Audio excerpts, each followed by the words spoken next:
This is the EWN Podcast Network.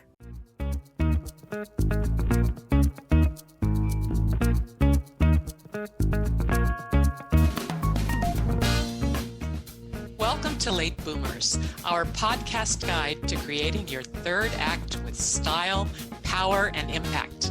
Hi, I'm Cathy Worthington. And I'm Mary Elkins. Join us as we bring you conversations with successful entrepreneurs, entertainers, and people with vision who are making a difference in the world. Everyone has a story, and we'll take you along for the ride on each interview, recounting the journey our guests have taken to get where they are, inspiring you to create your own path to success. Let's get started. Hello, I'm Cathy Worthington, welcoming you to our latest episode of Late Boomers. Today, our guest will be covering a topic I think we have never done before. His name is Lane Igoudin. And I'm Mary Elkins. Lane is the author of a memoir called A Family, Maybe.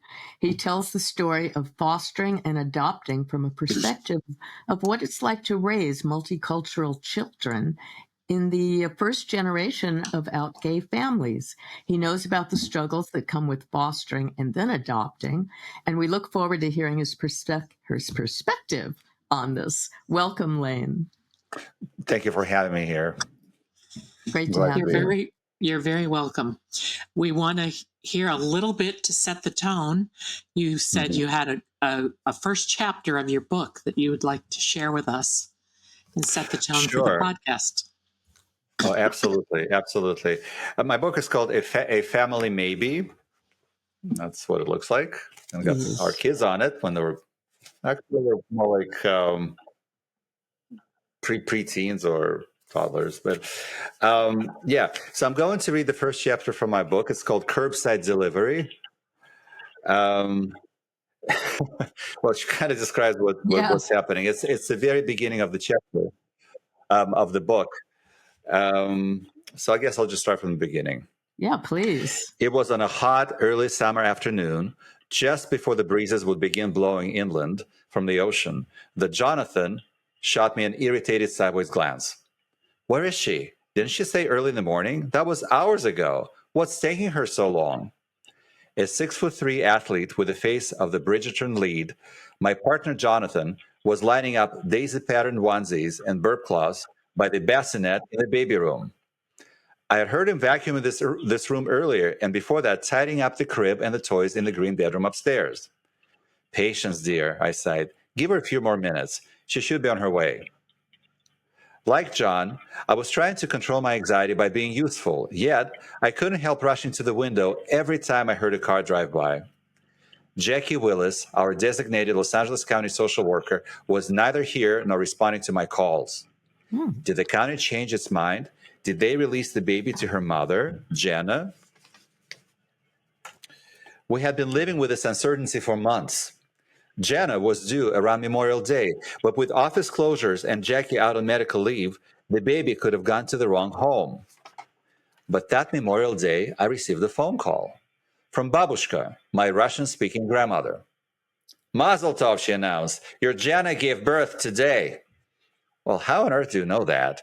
We've heard nothing from the county. I just know, she said in her raspy, confident voice. Так что не волнуйся, сам увидишь. Don't worry, you'll see it for yourself. I relayed her announcement to John, and he chuckled at my dear 84-year-old grandma, our closest ally in the family. I chuckled too, but deep down I felt even more anxious. What if she was right? I had no experience raising a newborn, nor did John. Zero. We had been trained and certified, but that was all just textbook training. Were we really about to become caretakers of a tiny, fragile life, 100%, 24/7? What were we getting ourselves into? 3 days later, a social worker called from the hospital with the news that the baby had been born on Memorial Day at noon, just as Babushka had said. But she couldn't be released yet. She had sepsis, a potentially fatal blood infection, and had to be put on medication. Other arrangements had already been made by Jackie's Department of Children and Family Services. The newborn would not be released to her mother. Instead, she would be detained, that is, put in the court's protective custody and placed with us as her emergency foster home. The baby would remain with us as her long-term foster parents, while Jana would be given an opportunity and resources to reunify with her child. Sepsis made it easier for the county to carry out its plan. Jana recovered quickly and was discharged home to continue, as we were told, with her drug rehab and counseling. Meanwhile, the baby was improving on antibiotics, while the court, on the county request, formally detained her. But Jana came back to breastfeed, and the nurse leaked the secret. Devastated and desperate, Jana refused to leave, pleading with the staff to let her take her baby home. On June 6th, the phone rang. "I'm on my way to the hospital," Jackie yelled over the freeway hum in the background. "Jana's still there?" "Oh, yes, still there, camped out, refusing to leave. She knows I'm coming to get the baby." Poor Jana. I couldn't imagine how she would feel or what she would do once Jackie got there. My chest tightened, and it was becoming real for us too. After all these months, really real, our life was going to split into before and after. At 4:30, a black SUV pulled up to the curb in front of our house. "Jackie?" John ran out the front door. I followed him out onto the porch into the blindingly bright afternoon. Jackie didn't hand the baby over, but waited for John to take her out of the car seat inside her vehicle. Liability reasons, I assumed. In John's hands, the baby looked small, like a delicate light brown doll, her face no bigger than John's palm. All she had on was a pink onesie with the word "baby" embroidered in white across the chest. Oh. Despite my hesitations, a strong affection washed over me the moment I saw her, barely awake, helpless, innocent. And John just melted. Eyes on the baby, breathlessly, he carried her into the house. Jackie looked a bit shaken. Jana had confronted her in the parking lot, yelling, accusing her of betrayal. Jackie handed me the cooler bag with several bottles of formula and a 3-inch binder with medical information and placement papers. The baby and the bag, no baby blanket, nothing else. Then she glanced at her watch and said, "I gotta go, guys, trying to beat the rush hour." I thanked her. Jackie got back into her SUV and left. It was done.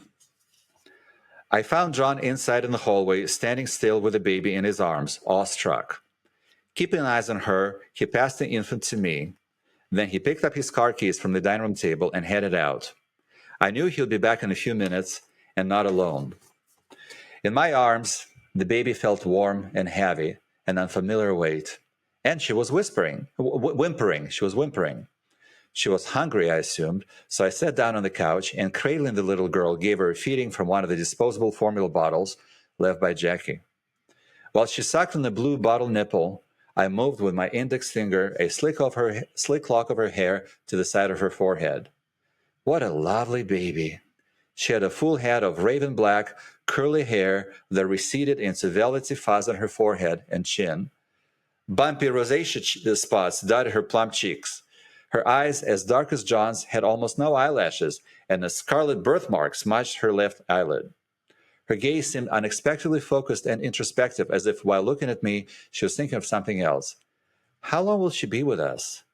What will the court do with her and her mother? I wondered.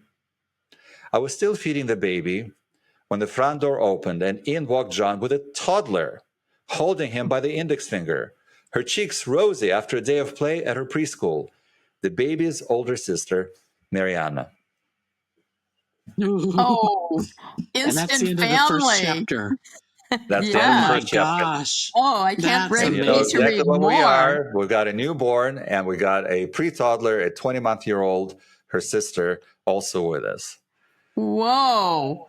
Well, that's a handful or two. Mm-hmm. How did you and your partner Jonathan decide that fostering was the way to go? It's hard, isn't it? Especially It was being presented hard. with It was two all babies new. at once. It was all new, just the two of us.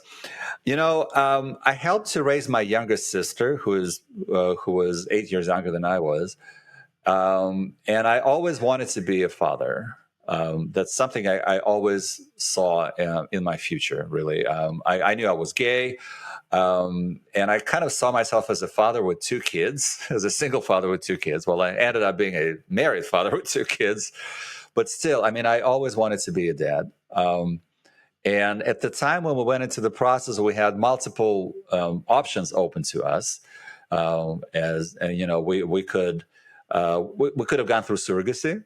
That was available, and we could have done that because we were both a professional couple, with income. We could have gone internationally. We could have adopted a child from another country. But we thought, why should we do this when we live in Los Angeles County? We live in Long Beach, California, which is part of Los Angeles County. And at that time, and today still, Los Angeles has the largest foster care system in the country. Really? At the time, yes. And at that time in 2004, 2005, Los Angeles had more than 30,000 kids in this foster system. And we thought, why should we go and travel and all that when there's so many kids that actually need a home, probably right down the block from where we live. So we went into the system very sort of like clear-eyed, let's help the world, let's open our home to a kid or two, and give them a permanent forever family. And so that's how we ended up going into it. I'll be honest, and my book is very frank and honest. Jonathan wasn't always on board with that. He did not want to have children at the beginning, so it took a while for him to get into it. But once he did, he's been a very, very dedicated father. The baby that you see us bringing in as a curbside delivery that day into the house grew up almost literally in John's chest. Because he would be anywhere. He would go everywhere with her, and she would be right here with her ear on his heart. He would be vacuuming. He would be cooking. He would be, running the laundry or on his computer, and she'd be right here. So it was like this very, went straight from the hospital into his arms, and so that's how we started. We went into the process. We got certified, had our parenting classes, had our life scan, all that. We were all fine. Our home study was all fine. And things started to go wrong very early on. And I decided to start to document this because I had no idea that things might not work out the way they're supposed to. And I thought, okay, well, once this whole process is over, I will share this experience with other prospective parents, and just with the people who want to know what it's like to go through the foster system and adopt out of foster system.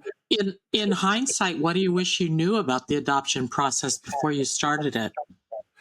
Well, I wish we'd been a little bit more prepared for it. I wish what I say is, I tell prospective parents that, you should expect the unexpected, because there are so many. Because public adoption is a very complex process with multiple parties involved. So you've got the birth parents, you've got the county, which detain the children, and the county are, and the children are in the custody of the county.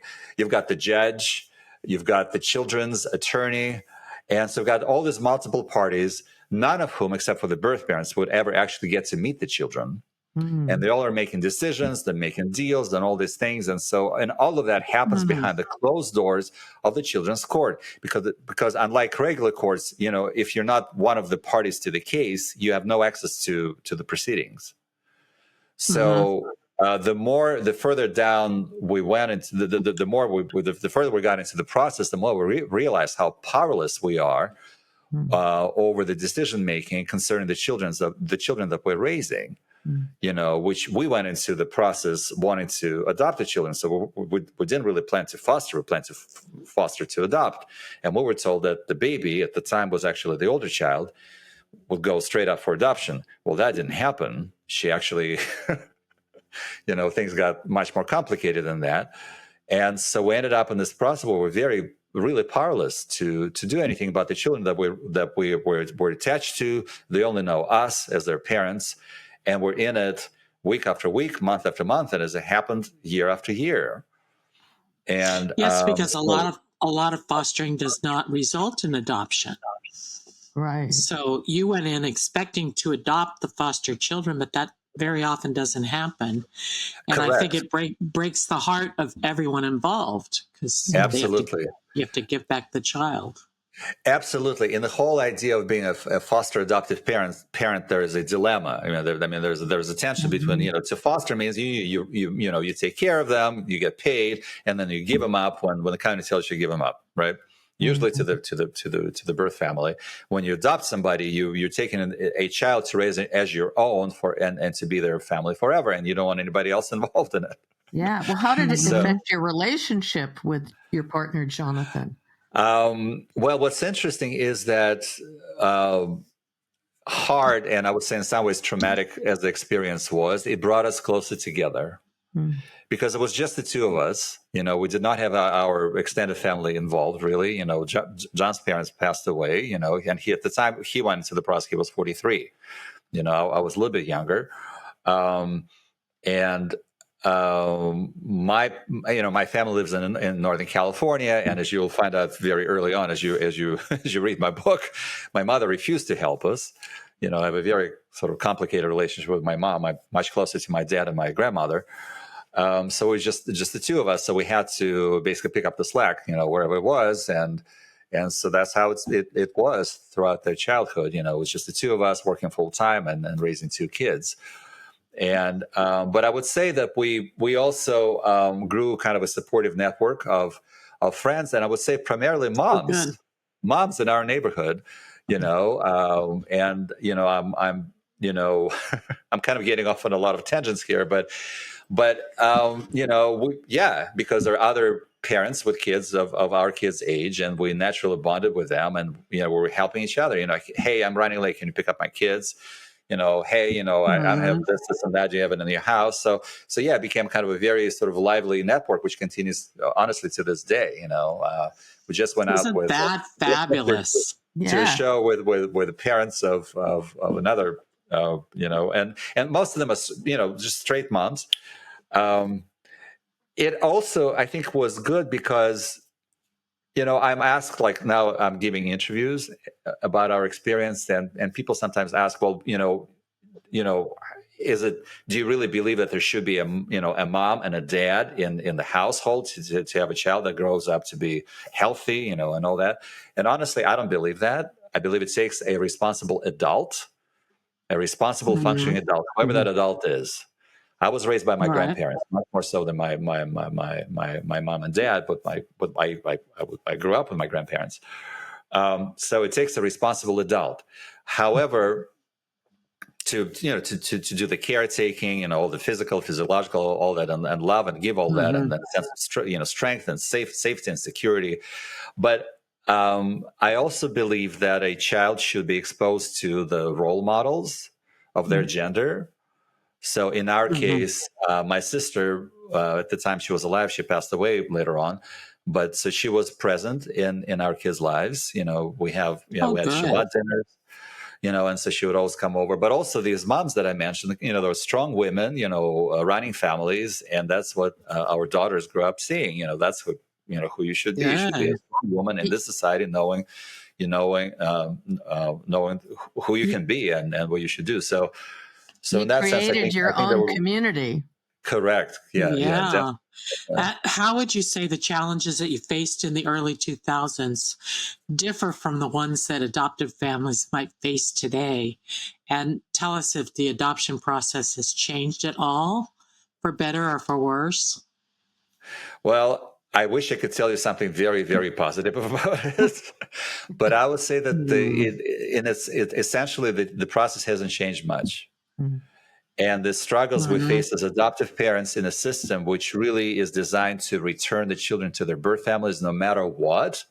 And it's only in the situations where it's not possible, children get onto what's called the concurrent planning on the parallel track, which is either adoption or long-term foster care. That process hasn't really changed. It's still very much the same, in pretty much every step of the way. In some ways, I would say it got even more strict. There's been a lot of, adoptive families I still view it as kind of less than, and the unwanted outcome, I should say. And it really breaks my heart because that's not how I believe the whole thing should be. Right. I believe that Yeah. from the moment the child is removed from their birth family for all these criteria that they have to fulfill in order to do it. Believe me, the state doesn't want your children. A state Mm-hmm. like California, which is already overburdened with tens of thousands of children, does not want any additional cases and all the costs and that it entails. Social workers have far too many cases on their desks. Children's court judges have far too many cases to handle. They don't want your children, but if they have to remove the child, I believe that from the get-go there should be, they call concurrent planning. It should be concurrent planning. They should plan for the return of the child to the birth family, but also to make sure that the family that they're in is supported and respected and given as many resources as everyone else, which was not the case with Yeah. us. So unfortunately, Yeah. it hasn't changed much. Mm-hmm. As for us as gay parents, because we were like the first generation of out gay parents out there, it has changed. We do have equal rights in all 50 states, but of course that can also be taken away, and we may end up being exactly what we were 25 years ago. So hopefully that won't change. Knock on wood. Let's hope so. Let's hope so. Yeah. Because back then, throughout this whole process, we remained two single individuals, Jonathan and I, even though we'd been together for a while at that point, but still, raising two related children. We're raising two sisters, being completely known to each other in the eyes of the federal government. And if we were to take these children, even when we adopted them jointly, if we were to cross the state line into some states, our parental rights could have been taken away. It was quite crazy back then. So hopefully we won't go back to that. But I'm hopeful things will work out. But unfortunately, this whole process hasn't changed much. No. So I think that's important for whoever is considering that they know what they're dealing with. It's a system which has a lot of unknowns and a lot of ideologies which made it the way it is. So. Well, on a different note, you are Russian Jewish, and your husband Jonathan is African American, and your kids are part Hispanic and mixed race. And white. White. The mother is white. How many do you have now? I have to ask. Two. Well, we still only have two. Okay. So how do you manage all these cultures? Yeah, how do you deal with? It must be quite interesting to deal with all those cultures in one family, and also, how did your Jewish faith and heritage become part of your nurturing process? This actually preceded us deciding to have children. When John and I met, and he is African American, also mixed race. And myself, I am Jewish. We decided that whatever you bring into the relationship, we will honor it. And so it never bothered me that John would put up a Christmas tree, or where we have Christmas presents, and for Easter, the Easter egg hunt. I mean, it's perfectly fine. And your kids love it. And they love it. Yeah, they love it. They would help them put up the ornaments. So, we started having, like when we moved in together, we started having Shabbat dinners, and then my sister would join us. So it was before the kids. So it was a natural transition. And my husband, he hasn't converted to Judaism, but he helped me raise them Jewish. What I believe in, and honestly, is that for the children whose biological roots have been cut, because ours is a closed adoption, so it's that there is no connection to the biological family besides the biology itself. So I think it's important for them not to feel that they're like out there sort of floating in some sort of a vacuum. I usually use the metaphor of our children being grafted onto our family trees. So in that sense, that they're being, John's family, they come out from Central California quite a bit. So and he is, he has a very, very rich history, African American culture and history very much present in our household, and so they feel like, okay, we're part of that too, and then they're raised Jewish. That's the faith that they grew up with. And I think today, I don't know if you guys know about this, but especially living here in Los Angeles, we have this kind of this rising sense of like being what it means to be Jewish, like being the race with the sense of being Jewish women of color, because we do have quite a lot of interracial marriage in my community, and people converting from outside of the community. So they're definitely not alone. They don't feel in any way like, oh, being different. Believe me, out here it's very common. But they do have that connection to God and to faith and to the tradition, but also to the communities where it came from.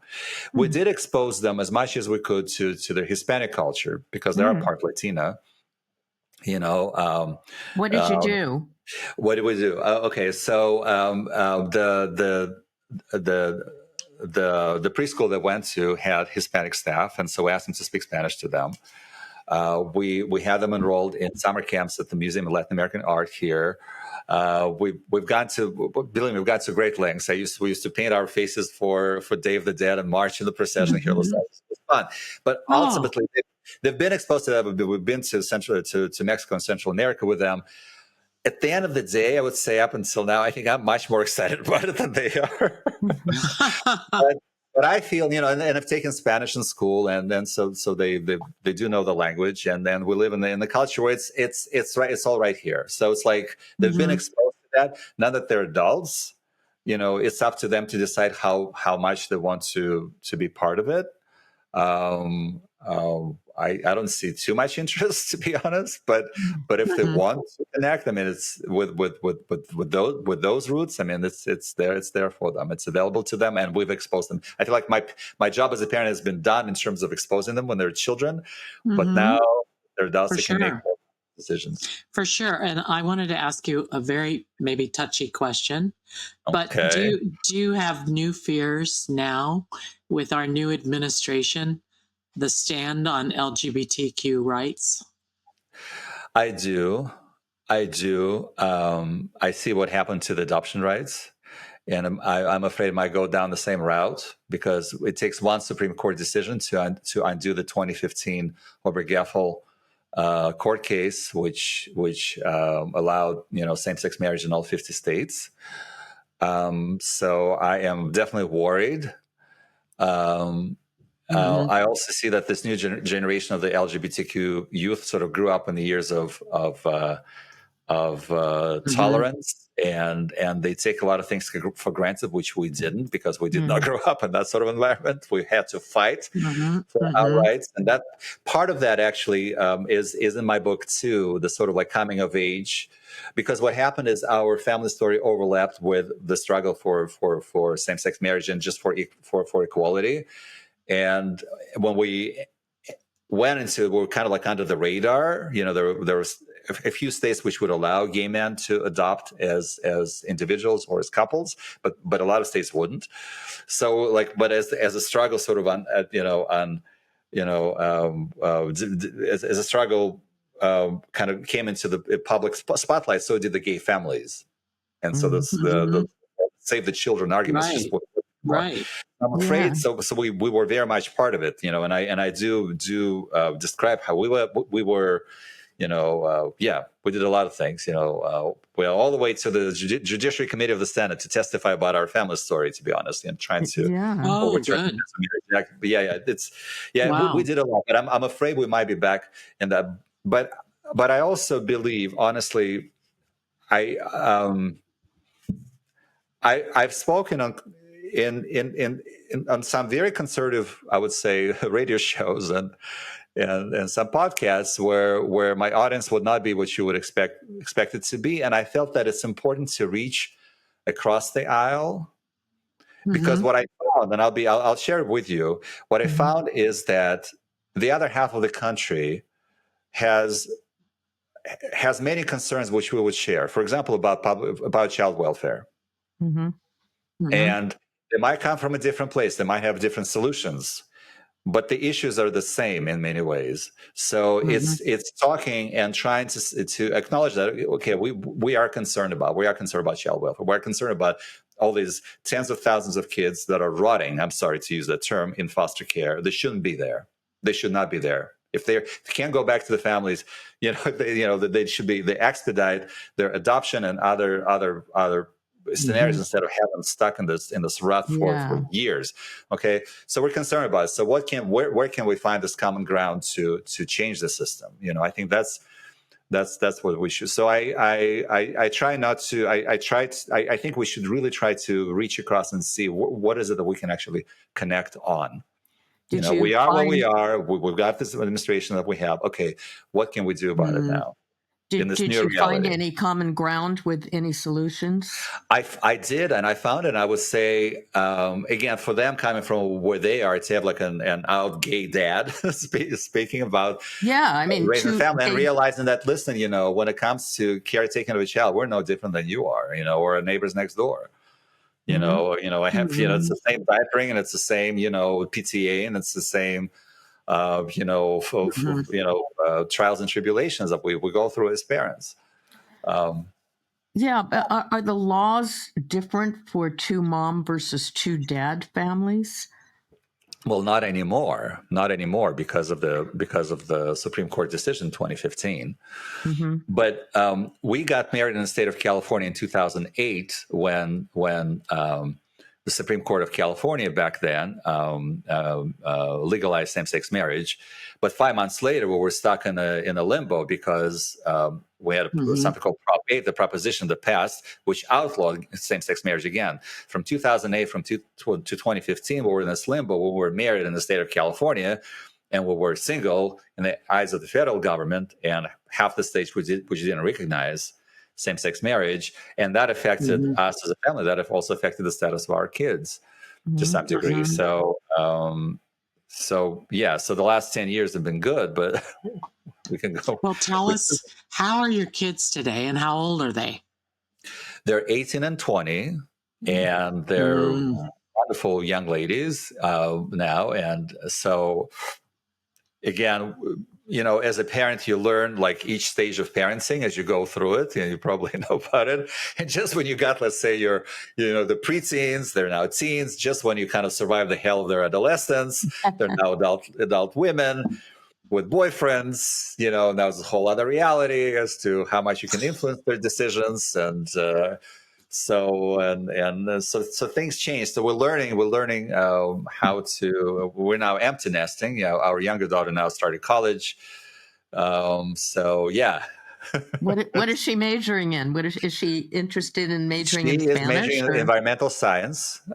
She wants. She is at a UC. So she's majoring in environmental science.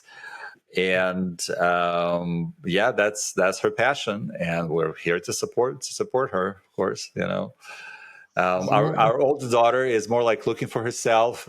She tried college, she left college, she might be going back to college, working a little, so we're supporting her. But we still get together regularly because the campus where our younger daughter is just, she can take the train into town. So I would say every 2-3 weeks. She comes over and stays for the weekend, and so we all get together and we FaceTime, and so trying to learn how to do this after it's no different than any other parent, really, with that. And also trying to see who we are and what we are after 20 years of parenting. So talk about the idea, writing your book, and talk about the idea of how the idea came about, and then I'm curious how long it took to write it and complete it. Yeah, well, like I said, I wanted to share our experience with people. Just tell them, hey, you see that huge children's court up on the hill, at where 7-10 meets 10, but do you really know what's going on behind the closed doors? Well, let me tell you what it's like. It's quite a trip. It's quite a trip. So I wanted to tell this story of family building and of our child welfare issues, problems that we're really, facing as a society. And so I kept putting all these, faxes and brochures and all that into boxes, court orders. And I thought, okay, once we get through this, I'll sit down and write a book. Well, once we got through this, I couldn't. I was so PTSD about all this. I couldn't face any of this for another 4 years. Another 4 years, and then I decided, okay, I think 4 years later, I decided that let me see what's in those boxes. So I started to write little bits and pieces, and started sort of stitching the narrative together. It took me 8 years to put together Wow. a draft, and then find a publisher. The book is published by a traditional publisher, which is based at Portland State University. And so when I had a book tour, it started in Portland, and then we went down to LA, and I did a bunch of talks here, Palm Springs and West Hollywood, Los Angeles. And then I spoke all the way down to, it took me all the way down to Mexico City. So it was mostly West Coast. Yeah, but now That's thanks quite to a, that's quite a tour. I can share our story with readers and listeners to wherever they are. So that's a great opportunity. What would you say are the challenges of writing a memoir that highlights social and political issues like this? Yeah.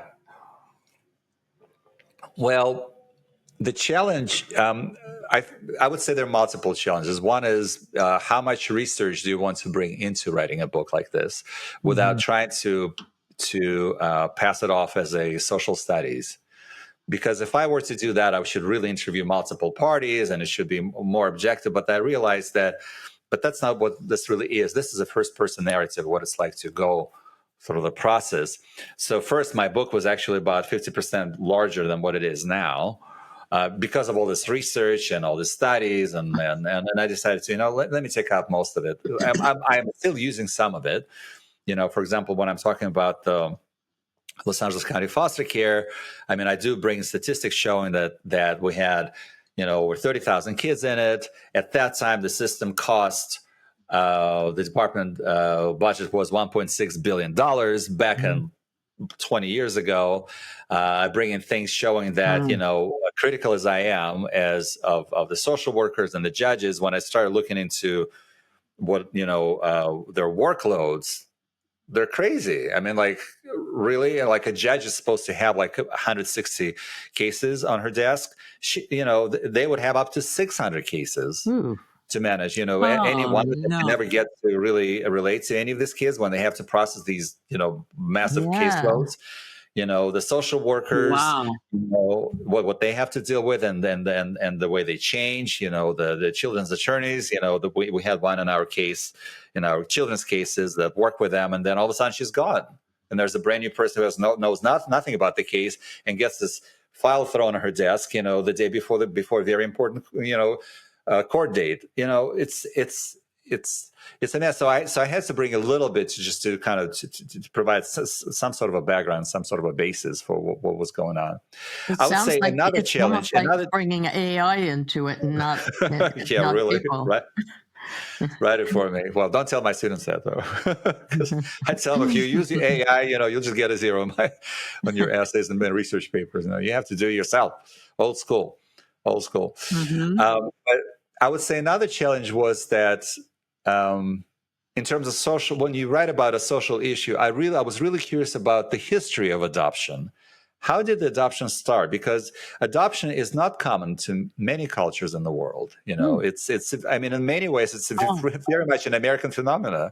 Really? Yeah. Even in Western Europe, it exists, but on a much smaller scale, proportionate to the size of the population. But still, it's kind of like it's more on the fringes of the society as an institution. Whereas in America, it's very much sort of part of our social fabric.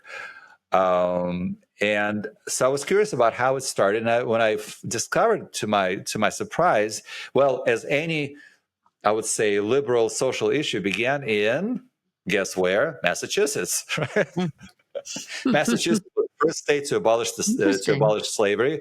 I think it was one of the first states to allow interracial marriage. It was the first state to have same-sex marriage. It was also the first state to pass the adoption statutes back in 1850s, I think, roughly speaking.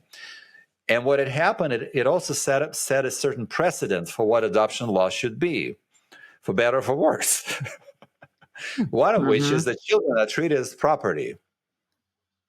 I was very surprised to discover it. Children in 1850 were very much treated as a property, I guess, as wives were too, by the way, not just slavery in the States, but, chattel, right? We're talking about the system of chattel. And so the return of the property to the rightful owners was at the center of it. And it sort of like overshadowed everything else that might happen to the child, him or herself, right? So there's some very interesting precedents set by the statute. So I do talk a little bit about that. So so as a social issue, there are a lot of ideologies and beliefs that come into setting up the system, and which becomes very inflexible. It's hard to change them, to break them over time. How would you change them now?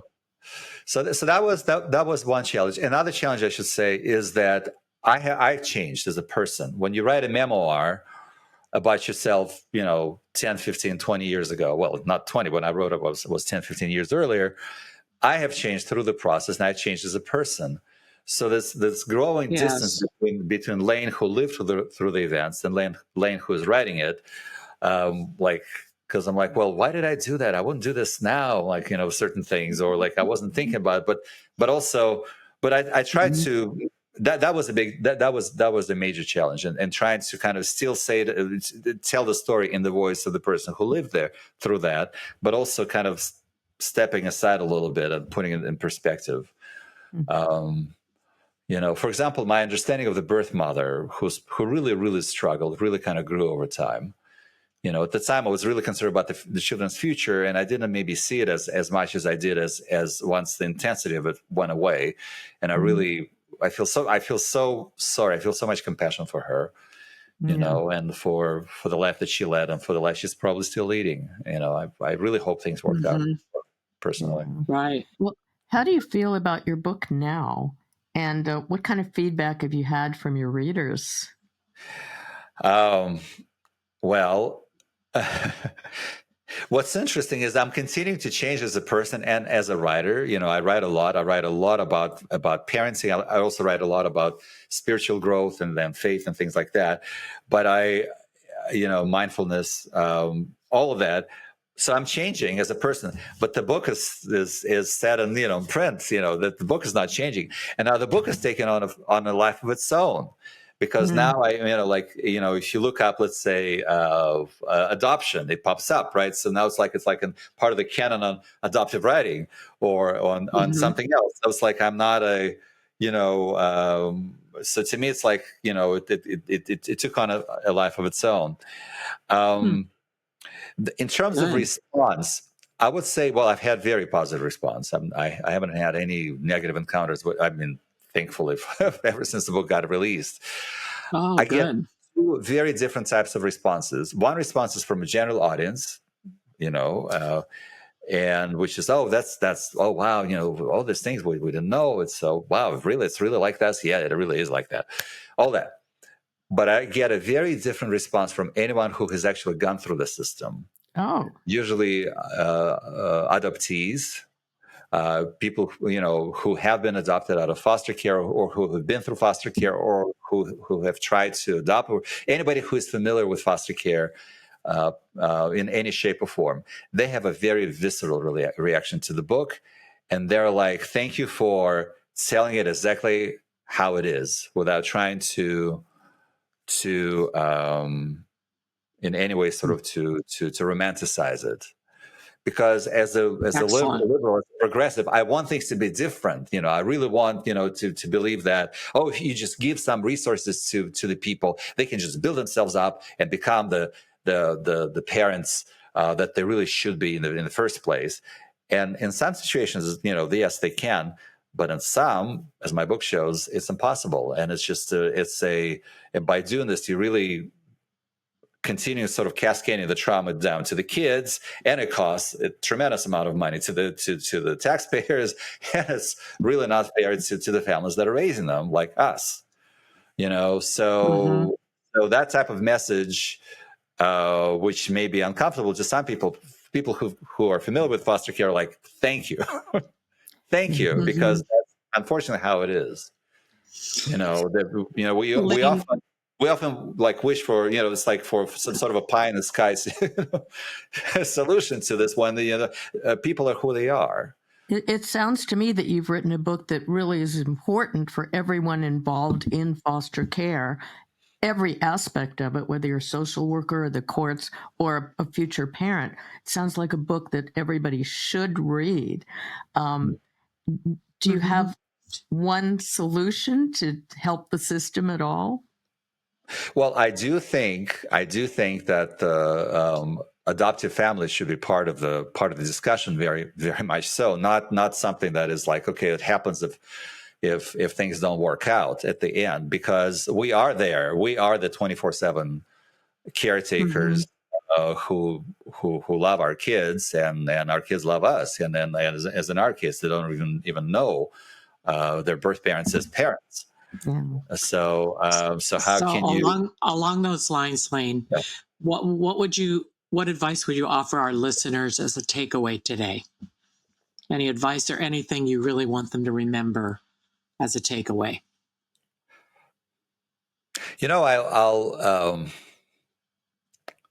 I'll probably leave you with an unexpected takeaway on this, which is we love our kids, of course, and our kids love us, and they're part of our lives in many ways. And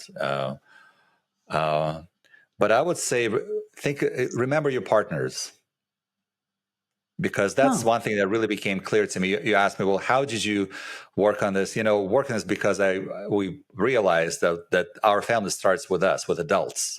And it's easy to overlook and to take for granted your partner. So just remember to support your partner, to love your partner, love them more, and be there. And because that's the foundation of your family, and that's what the kids should see. And that's a kind of that I think that really helps to build your family. So I would say it starts with your partner and continues with your kids, and that's how it should be. Pay it forward. Oh, nice. I love that. Nice. Thank you. Our guest today on Late Boomers has been Lane Igoudin, author of the very well-reviewed memoir, A Family Maybe. You can contact Lane or read more about him on his website, Lane Igoudin, LaneIgoudin.com. Thank you, Lane. That was really powerful and very informative and touching. Yes, and tune in next week when we'll be meeting another exciting guest. And please subscribe to our Late Boomers podcast on YouTube, and take us along in the car and on walks on your favorite audio platform. Let us know what gets you inspired. We are on Instagram at I am Cathy Worthington, and at I am Mary Elkins, and at Late Boomers. Please share the Late Boomers podcast info also with your friends who may not yet be listening to podcasts. Thanks again, Lane.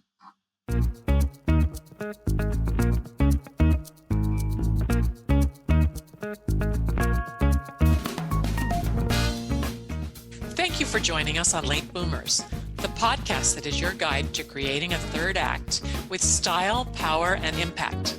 Please visit our website and get in touch with us at lateboomers.biz. If you would like to listen to or download other episodes of Late Boomers, go to ewnpodcastnetwork.com. This podcast is also available on Spotify, Apple Podcast, and most other major podcast sites. We hope you make use of the wisdom you've gained here, and that you enjoy a successful third act with your own style, power, and impact.